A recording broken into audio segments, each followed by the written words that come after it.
حدیث میں آتا ہے نبی کریم صلی اللہ علیہ وسلم نے ارشاد فرمایا کہ اللہ تعالیٰ یعنی غافل دل کی دعا قبول نہیں کرتا.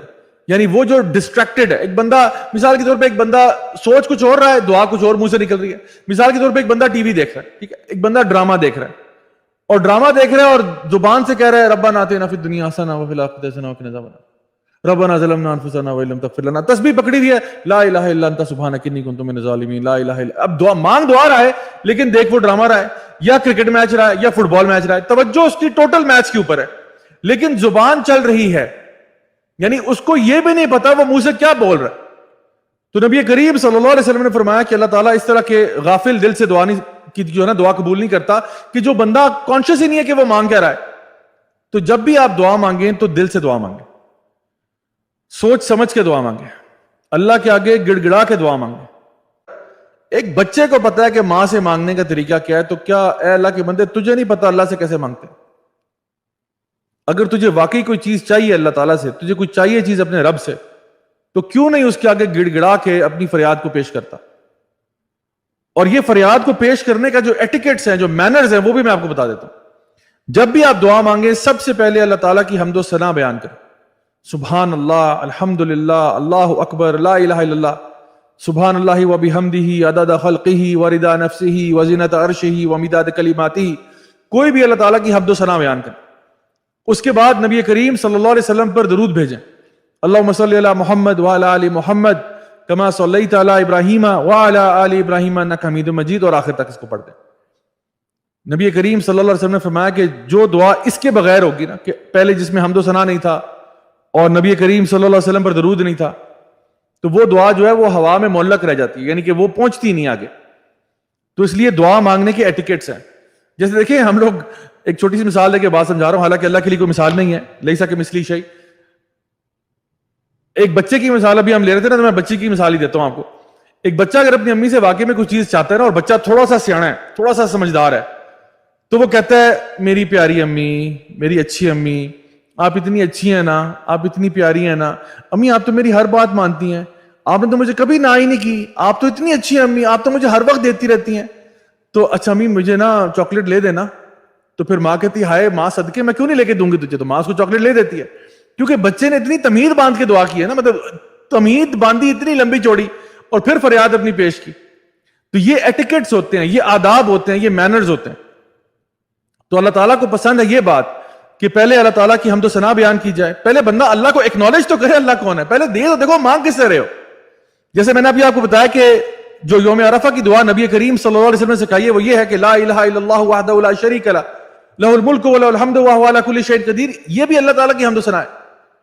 تو پہلے اللہ تعالیٰ کی حمد و ثنا بیان کرنا، اس کے بعد نبی کریم صلی اللہ علیہ وسلم جو اللہ کے محبوب ہیں ان کے لیے دعا کرنا، ان کی فیملی کے لیے دعا کرنا، ابراہیم علیہ السلام کے لیے، ان کی فیملی کے لیے دعا کرنا، اور پھر اپنی فریاد کو پیش کرنا کہ یا اللہ. اچھا اس کے بعد بھی میں کچھ علماء سے جو میں نے بات سیکھی وہ آپ کے سامنے رکھتا ہوں. وہ یہ کہ اس کے بعد نا انسان کو کرنا یہ چاہیے کہ وہ اپنے گناہوں کو ایڈمٹ کرے اور توبہ کرے ان کے اوپر. یعنی اللہ تعالیٰ کی حمد و ثنا کے بعد اور نبی کریم صلی اللہ علیہ وسلم کے اوپر درود بھیجنے کے بعد، حدیث میں تو یہی آتا ہے، لیکن بعض علماء نے بتایا کہ مزید بہتر ایٹیکیٹس کیا ہیں. آلدو دعا تو قبول ہو جائے گی انشاءاللہ، لیکن مزید آپ اپنی دعا کو بیوٹیفائی کیسے کر سکتے ہیں. پہلے اللہ سے اپنے گناہوں کا اعتراف کر دے کہ یا اللہ میں گناہگار آدمی ہوں، مجھ سے بڑی غلطیاں ہوئی ہیں، میں معافی چاہتا ہوں، یا اللہ مجھے معاف کر دے، یا اللہ مجھے معاف کر دے، یا اللہ مجھے بخش دے. اور معافی مانگنے کے بعد، اپنے گناہوں کو پیش کرنے کے بعد، اللہ کے آگے ہمبل ہونے کے بعد، کیونکہ جب انسان اپنے گناہوں کو پیش کرتا ہے تو وہ ہمبل ہو جاتا ہے، وہ اور عاجز ہو جاتا ہے، جھک جاتا ہے وہ اللہ کے آگے کہ اللہ مجھ سے بہت غلطی ہوئی، I am very sorry for what I have done. اور پھر وہ کہتا ہے کہ اللہ مجھے یہ بھی عطا فرما دے، وہ بھی عطا فرما دے. اور دیکھیں جب آپ اللہ سے معافی مانگتے ہیں نا، تو معافی صرف یہ زبانی کلامی کا نام نہیں ہے کہ آپ نے کہا بس یا اللہ معاف کر دے ٹھیک ہے، ایسے نہیں. مطلب دل میں انسان ندامت محسوس کرے اور سوچے کہ بھائی میں نے آئندہ یہ والا گناہ نہیں کرنا. واقعی اللہ سے وعدہ کرے کہ یا اللہ میں یہ گناہ نہیں کروں گا آئندہ، میں چھوڑنا چاہتا ہوں، میں یا اللہ میں تیری رحمت چاہتا ہوں، یا اللہ میں تیرا کرم چاہتا ہوں، یا اللہ میں تیری مغفرت کا طلبگار ہوں، یا اللہ مجھے معاف کر دے. اور پھر انسان اپنی فریاد اللہ کے سامنے پیش کرے. اور جتنی دعائیں ہیں میں آپ کو بتاؤں، اصل میں جو عقل مند انسان ہے نا، وہ بے شک دعائیں آپ پیپر پہ لکھ لیں.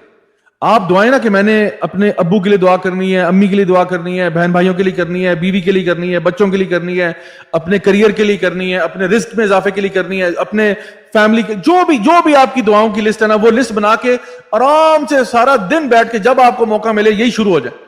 عرفہ کا دن یہ دعاؤں کا دن ہے، اللہ سے معافی مانگنے کا دن ہے. یہ جتنی دعائیں مانگ سکتے ہیں مانگیں اس دن.